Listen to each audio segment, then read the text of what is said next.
to the Honourable Minister of Sport, Mr. Sunil Kumar Gamage, his Secretary Aruna Bandara, his Director General Professor Aruchadan, the Chairman of National Sports Council, Priyantha Ekanayaka, and his team. I must say that I've worked with 6 to 7 sports ministers, but for the first time in my life, I'm seeing real progress.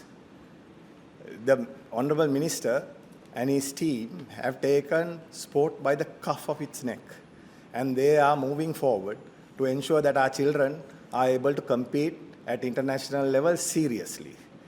In my lifetime, we did compete, and even after that, when I was part of Sri Lanka Rugby, Sri Lanka Cricket, we did compete. Cricket, yes, we have achieved great things, but no other sport has really picked up, and the results show.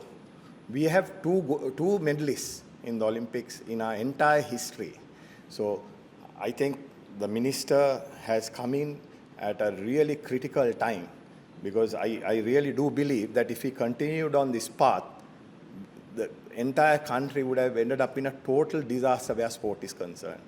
He's looking at the high performance center. He's looking at a short-term plan for high performance. We are looking at the Torrington to develop 9 to 11 sports to international standards so that the children can train, because we have to have a short-term and long-term plan. And bringing a team like Northampton is an unbelievable dream for us. You're talking about the richest country in the world for rugby. England, in the top 6, has the most amount of funds available for rugby. So to win that premiership is probably one of the hardest competitions to win. So Northampton is not just a side in the league, it's the champion side for the last 2 years. So it's an amazing opportunity for our fans and for tourism in this country. Because as you know, word spreads far and wide with social media today. Every little event is played over and over again, and that promotion is greater than any other promotion you will ever achieve with any advertisement. Sports tourism is the greatest creator of wealth. The biggest events are the Olympics, the soccer, which is on now, right? And we also have the Rugby World Cup. Right? So for Sri Lanka to host such an event, it's an unbelievable, incredible experience. And the only reason we are able to do this is because of the Ministry of Sport. So as chairman of the NOC, I'm as a president of the NOC, I'm just overwhelmed with the support we are getting from the ministry for sport in this country. And I look forward to working with the Honourable Minister and his team for the next 3 to 4 years and ensuring that Sri Lanka is competitive at international level. I would like to also acknowledge my dear friend, colleague, and opponent in cricket, the greatest living Sri Lankan cricketer, in my opinion, Aravinda De Silva. I mean, he has single-handedly put Sri Lanka on the map, and to have him at the same table is absolute honor for me. He is the greatest Sri Lankan cricketer. And we also have the greatest Sri Lankan rugby player, Priyantha Ekanayaka, on my left. So I think the Honourable Minister and his team have the best people in place.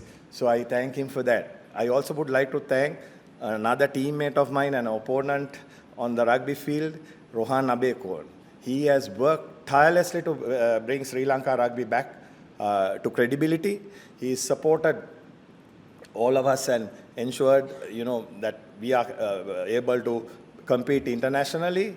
And also he has contributed significantly personally and through all his connections to uplift rugby in this country.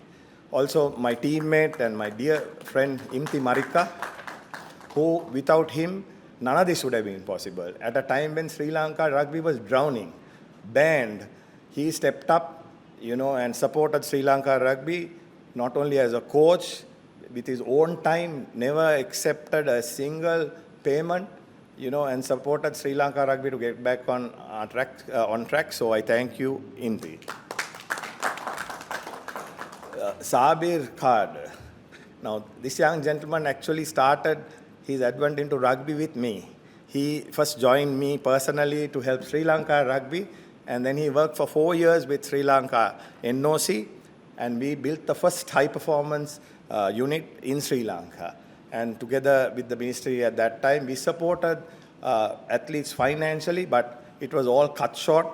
Within a short period of 4 years, I left the NOC, Sabir left for England, and after that, not much happened. So Sabir is not just a well-known rugby enthusiast or a man with great knowledge. He's a guy who delivers, and he's delivered once again something that none of us could have expected would happen in our lifetime. So well done, Sabir, and all the very best.